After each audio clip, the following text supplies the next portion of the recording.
Hey guys, welcome back to another episode of Tennis Talk. Today we are joined by Irish professional tennis player Julian Bradley. Julian, welcome to the show. Jimmy C, how are you? I'm good. How are you? Not too bad, not too bad. Thanks for having me. No problem. Where I presume you're in Atlanta, are you? Yeah, still in America and in Atlanta at the moment. So yeah, it's not quite as locked down over here as it is back home, but it's kind of like getting that way. Getting that way. And So yeah, are you going to stay there for the next few months or try and get home? uh, yeah, I'll definitely stay here for the next 6 weeks, I'd say at least, and then Okay. I'll see how it is. Hopefully, it's cleared up a good bit, either back in Ireland or here, and then yeah, decide then, I suppose. Yeah. And are you able to hit balls there, or are you locked in? Yeah, hitting more balls than anyone in the world, Jimmy C. Oh, are you? no, Good man. I'm hitting a lot, and then because the tennis club, I'm actually quite lucky in the sense that the tennis club, it hasn't shut down. The courts are still open. The clubhouse is kind of closed, and it's one of the last. Like, there's maybe 3, 4 more clubs in Atlanta, and it's one of them that's open. So it's actually been great. Okay. But it is a bit of a ghost town, but it's still open. So Yeah. yeah. And come here, I wanted to talk to you about as you were a particularly late starter in tennis, weren't you? Right, yeah. Compared to the usual, I suppose, people starting at like 5, 6, I was a bit more along. I was like, actually, when I first took up the racket, I was 13. Wow. Yeah, yeah.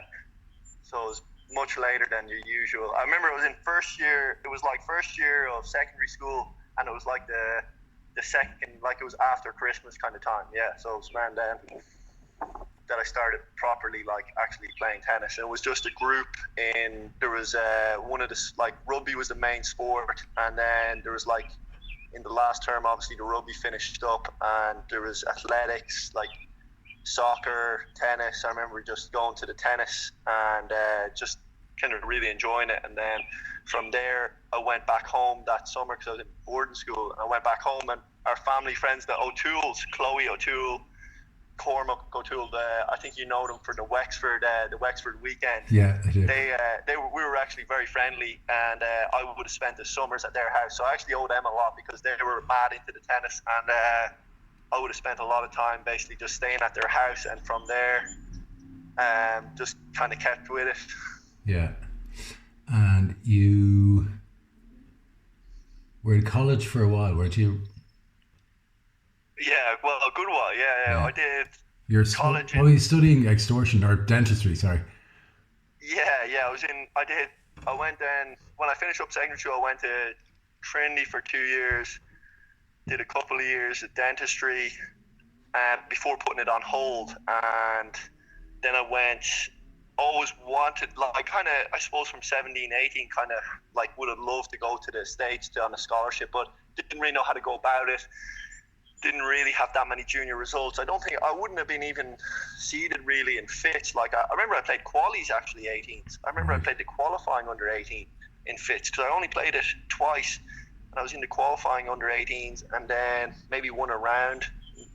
But after, so I didn't have the results. So then when I got maybe first, second year of college, I was still playing loads, and kind of opportunities rose up again, and was like, yeah, go for it. Put dentistry on hold. Went to North Florida, University of North Florida, where Mark Finnegan had actually just moved from Memphis to North Florida, and so he was the head coach there. So I was actually very lucky that another Irish. So I knew someone Irish over here in the system, and it was great to kind of had my back and looked after me in a sense. So it was brilliant, good Yeah. opportunity, and just took it. Yeah. So, and then how many years have you been playing professionally then? So I'd say, so I did. I was 22. I've been at it full time for 2 years now. Okay. So since this will be my third year. This will be my third year. This is my third year starting. Yeah. Yeah. And do you have any, Since 2018. yeah, and what's your goal as a tennis player? Goal would be to play, like, obviously play all the Grand Slams. That's the main goal. Like, at the moment, I'm a little bit more. My ranking is rising a bit quicker in doubles, Hmm. and so I'm still playing a lot of futures in singles around 800. So in doubles I can kind of move on into challenger, so I kind of like have a bit of a decision to make. I'm at a bit of a crossroads where, look, you're not really going to rise in the rankings playing more futures and doubles, so I'm going to try play a combination of both in the next year, and see where I am at the end of like a year, and then make a decision on that. But yeah, so we'll see, but the goal will be to play all the Grand Slams multiple times. And be on the main tour regularly. Will you bring me along as your stringer? For sure, yeah, no worries. And come here, I wanted to ask you, any one kind of idol when you were growing up, tennis player? That's a good question. Not really, never really watched that much tennis. Actually, I watch a lot more now than I did when I was growing up. I suppose I looked up to the Irish kind of guys, because I remember going to the indoors one year when I was about 16 and thinking how, like, I remember just being blown away. I remember seeing the final between McGee and Colin O'Brien one year, and I thought it was like TV stuff, like it was very good. But like, I remember thinking, wow, this tennis is phenomenal. Like I think McGee won 6-3, 7-6. And I just thought it was class. So I remember, I suppose I thought they were unreal at the time, so I would have looked up to them a lot. I remember watching Lazo played a phenomenal match against Lazo Kuglashvili. He played a phenomenal match against O'Brien as well. It was like 3 sets. But I remember thinking that was class. Yeah. So I suppose those guys I looked up to, but no real like idol in the sense that you see on like Federer or Djokovic. Not really those guys, no. Yeah. Who's your pick of choice out of the top 3? Of the Irish lads that I just mentioned? No, the top pros. You got to go with Federer, I suppose, just because just sheer class, whole full package over the years, length of time. He's now 39, still out there. Got to go with Fed. Yeah. Okay, so you're going to have to tell a funny story. So. Yeah, you mentioned something about that, all right? Yeah. Now's the time. Say that again, sorry. Now is the time. Now's the time. Are you outside somewhere? Are they birds? I am actually. I'm actually on a tennis court at the moment. Are you? Okay. Yeah. Obsessed much? Birds are chirping away. Funny story. One I suppose that I can share. I was in college, so I was finished college tennis wise. My eligibility had been up, but I still had classes, and so I had 1 semester left. Would have been 2017 maybe, and I didn't want to. My scholarship only covered basically my classes or a bit of my class, so I didn't want to like spend money on rent. And I remember asking the coach, like just casually, what his thoughts were if I could stay in the clubhouse, and he just said no, under no circumstances, against the school law. And I was kind of like, took it on board, and then I was just like, screw it, I'll just live there anyway. So we had a tennis center in school, and it was very comfy, like cozy. I don't know if like people in the States, the facilities are phenomenal. So the clubhouse was very nice. There was a TV, couches, stringing machine, a few offices for the head coach, assistant coach, yada yada. And so anyway, I didn't have a place to stay, so I got my duvet. I bought a duvet in Walmart, and I store it in the cupboards. And at night there was like a latch window, and you could kind of sneak in. Like everyone knew that the latch window was open, but it was more if you forgot something, you could just go in and get it. And hang on, was Mark Finnegan the coach at the time? He was our head coach, Okay. He was our head coach. So anyway, like long story short, I get a duvet from Walmart and a pillow, and I'd hide it in the cupboards, and over time I'd just go in there at night, sleep. All the lads on the team knew, because I told them, listen lads, this is what I'm going to do. They were all laughing. They didn't think I'd actually do it. And then I was just like, keep it quiet. So everyone kept it quiet, and as the months went on, I got a little bit more confident and started storing clothes in there in the cupboards. And so like, because someone gave me their car, so I had a car, and I'd have half my clothes there, half my clothes in the tennis clubhouse and all the cupboards.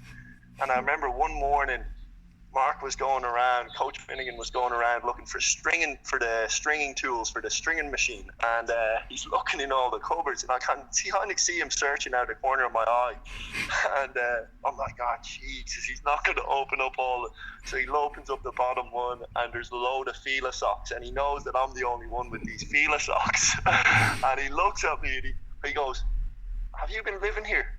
And I look at him, and I'm like, I can't really lie to him, so I just tell him, I spent a few nights here, yeah, and he gives me a long, long look, and he goes, okay, I don't know about this, and walks out.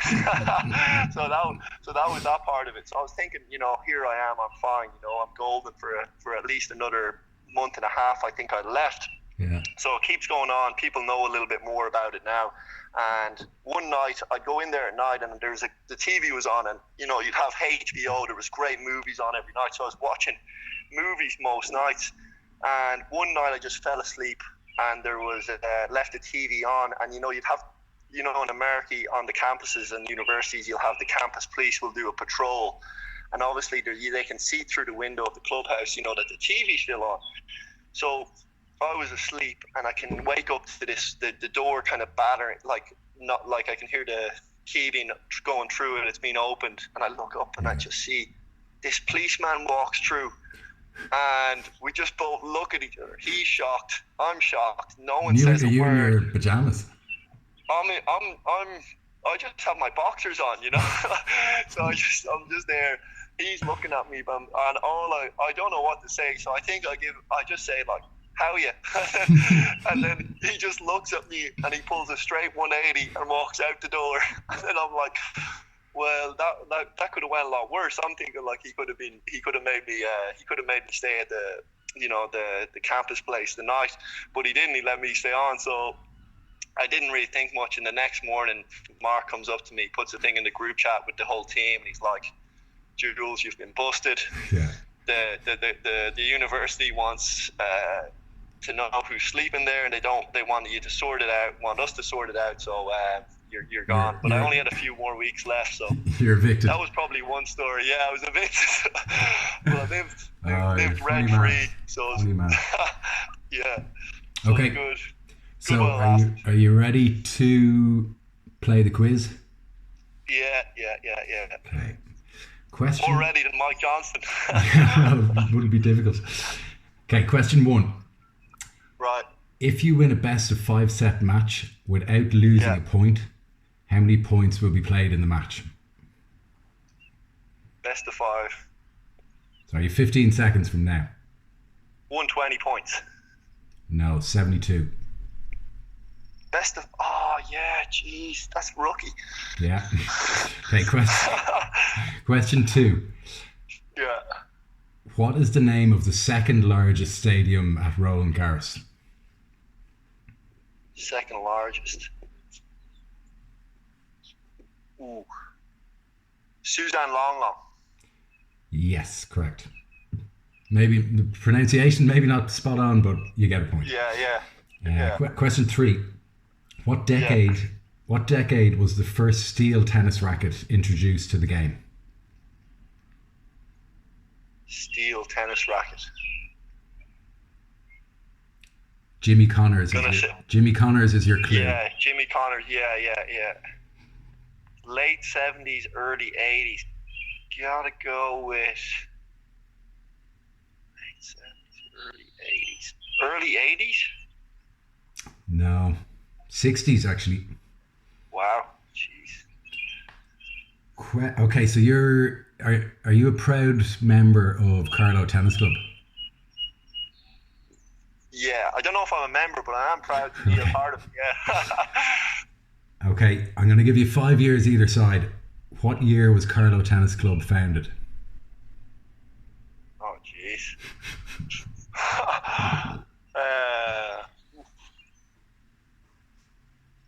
What was the question if I didn't say I was a proud member? The exact same. I'd say 1880. Wow, 1878. 2 years out. Well done. That's clutch. Clutch. Okay, now this one, you don't have a pen and paper handy, do you? I don't know. Good. Okay, you've 30 seconds to spell Daniil Medvedev backwards. Wow. Okay. So V E.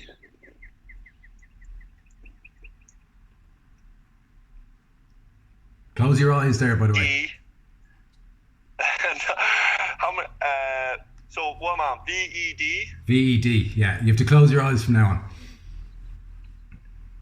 EVDEMLINAD.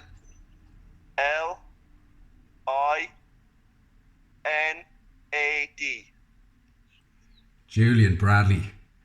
There's two eyes. Oh yeah, but that's the Russian pronunciation. Is there's two I's. In English, I think it's just one. Ooh, okay. We'll come back to that one.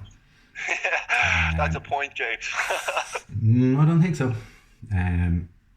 Okay, question 6. What racket does Simona Halep use? Wilson. I want the model. She uses the Wilson. It's the red one, or the red one. It's like maybe the. Jeez, what's the red one called? It will be called Wilson. Or all those new. Oof. I'm gonna have to. What if the old model was the Burn? So she moved up from the Burn to the newer one, which is the red one, which is. What is it? The blade. It's not red. Oh, it's not? Jeez, you might be getting into Mike Johnson territory here. Okay, I know. Next question. You should get this. Who is currently ranked number 3 in the world in men's tennis? Team. Yep. Next question. What age is Nadal?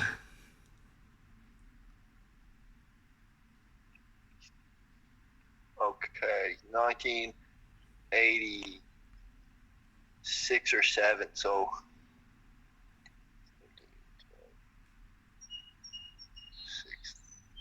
33. Yep. You don't have another phone there you're Googling, do you? I don't know. I genuinely Right. don't. Okay. Next question. What are Federer's sons' names? The Suns. Yeah.